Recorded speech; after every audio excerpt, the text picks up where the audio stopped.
आतापर्यंत तुम्ही खूप मोठे मोठे संशोधनकार बघितले असते, पण मी पण आणला एक नवीन संशोधनकार. चला मग बघू. झाडावर लगेच वार येतं. दाखव बरं. भाऊ कायचा पण शोध नको लो, हे मोठे मोठे ना सायंटिस्ट आहेत ना, येडे व्हायला बसले.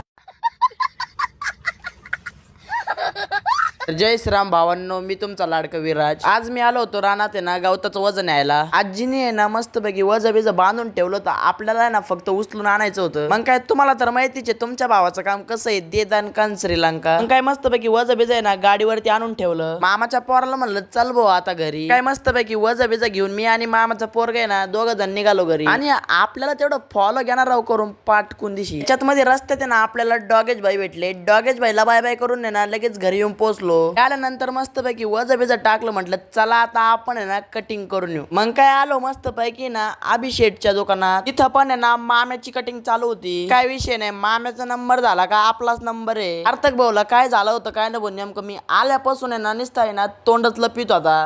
कोण तावडीत सापडलाच होता, पण तिने ना परत लगेच तोंड लपवायला चालू केलं भाऊ. सार्थक तुला नेमकं काय हो राहिलं?